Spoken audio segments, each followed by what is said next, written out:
கடவுள் இருப்பதற்கான ஆதாரம்.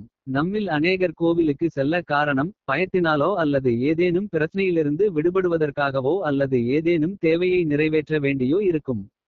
கடவுள் இருப்பதற்கான ஆதாரம் நமக்கு தெரியாததால் நம்மிடம் யாரேனும் கடவுள் இருக்கிறாரா என்று சவால் விடுத்தால் நாம் கடவுள் மீதான நம்பிக்கையை உடனே இழந்து விடுவோம். அடித்தளம் சரியாக போடப்படாவிட்டால் கட்டிடம் விரைவில் சரிந்து விடும்.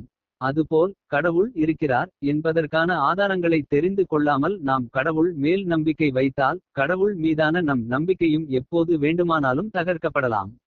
ஆகையால் கடவுள் இருக்கிறார் என்பதற்கான ஆதாரங்களை தெரிந்து கொள்வது மிகவும் அவசியம்.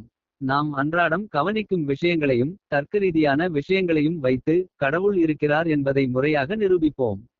1. படைப்பிற்கு பின்னால் படைப்பாளி இருக்கிறார். ஒரு கட்டிடம் தானாக உருவாக முடியுமா? முடியாது. எந்த ஒரு படைப்பிற்கு பின்னாலும் அதை படைத்த அறிவாளி ஒருவர் உள்ளார். அதுபோல இந்த பிரபஞ்சம், கோள்கள், சூரியன், சந்திரன் ஆகியவற்றின் படைப்பிற்கு பின்னால் ஒரு பேரறிவு கண்டிப்பாக இருந்தே ஆக வேண்டும். பிக் பாங் மூலம் அழிவுதான் உண்டாகுமே தவிர ஒரு அழகான ஒழுங்கான விதிமுறைகளுடன் கூடிய பிரபஞ்சத்தை படைக்க முடியாது. ஆகையால் அழகான ஒழுங்கான விதிமுறைகளுடன் கூடிய இந்த பிரபஞ்சத்தின் படைப்பிற்கு பின்னால் ஒரு பேரறிவு உள்ளது என்பது நிரூபணமாகிறது. 2. விதிமுறைகளுக்கு பின்னால் அவற்றை உருவாக்கியவர் இருக்கிறார். போக்குவரத்து விதிமுறைகள் தானாக உருவாகியனவா? அனைத்து அரசு விதிமுறைகளும் தானாக உருவாகியனவா? இல்லை. எல்லா விதிமுறைகளுக்கு பின்னாலும் அவற்றை உருவாக்கிய அறிவாளி மனிதர்கள் உள்ளார்கள். அதேபோல் இந்த பிரபஞ்சத்திலுள்ள விதிமுறைகளுக்கு பின்னால் ஒரு பேரறிவு கண்டிப்பாக இருந்தே ஆக வேண்டும்.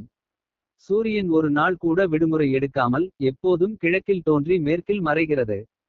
கோள்கள் அனைத்தும் தமக்கே உரிய வட்ட பாதையில் ஒன்றை ஒன்று இடித்து கொள்ளாமல் சுற்றி வருகின்றன. நெருப்பை எங்கு பற்ற வைத்தாலும் வெளிச்சத்தையும் சூட்டையும் தருகிறது. ஆப்பிள்கள் ஆப்பிள் மரத்திலிருந்தும் ஆரஞ்சுகள் ஆரஞ்சு மரத்திலிருந்தும் வருகின்றன. மனித குழந்தைகள் மனிதர்களிடமிருந்தும் குரங்கு குட்டிகள் குரங்குகளிடமிருந்தும் பிறக்கின்றன.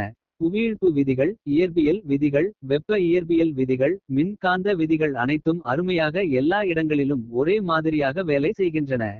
ஆகையால் இந்த பிரபஞ்சத்திலுள்ள அனைத்து ஒழுங்கான விதிமுறைகளுக்கு பின்னால் ஒரு பேரறிவு கண்டிப்பாக இருந்தே ஆக வேண்டும் என்பது நிரூபணமாகிறது. 3. வடிவமைப்புகளுக்கு பின்னால் வடிவமைத்தவர் இருக்கிறார். ஒரு ரோபோட்டோ அல்லது ஒரு நீர்மூழ்கி கப்பலோ அல்லது ஒரு விமானமோ தன்னை தானாகவே வடிவமைத்து கொள்ள முடியுமா? முடியாது. எல்லா வடிவமைப்புகளுக்கு பின்னும் அவற்றை வடிவமைத்த அறிவாளி மனிதர்கள் உள்ளார்கள். அதேபோல் இந்த பிரபஞ்சத்திலுள்ள மனிதர்கள், மீன்கள், பறவைகள் மற்றும் பல உயிர்வாழிகளின் வடிவமைப்புகளுக்கு பின்னால் ஒரு பேரறிவு கண்டிப்பாக இருந்தே ஆக வேண்டும் என்பது நிரூபணமாகிறது. 4. ஒவ்வொரு தேவையையும் பூர்த்தி செய்ய ஒரு பொருள் உள்ளது. இந்த பிரபஞ்சத்தில் ஒவ்வொரு தேவையையும் பூர்த்தி செய்ய ஒரு பொருள் உள்ளது. உதாரணத்திற்கு தாகத்தின் தேவையை பூர்த்தி செய்ய தண்ணீரும், பசியின் தேவையை பூர்த்தி செய்ய பழங்களும், இனச்சேர்க்கை தேவையை பூர்த்தி செய்ய எதிர்ப்பாளரும் இருக்கின்றன. அதுபோல் எல்லோரும் யாரையேனும் சார்ந்திருப்பதையோ அல்லது வணங்குவதற்கான தேவையோ இருப்பதை உணர்கின்றனர். நாம் சார்ந்திருக்க வேண்டியது அல்லது வணங்க வேண்டியது எல்லாவற்றிற்கும் ஆதி மூலமான அழிவற்ற முழு முதற் கடவுள்தான்.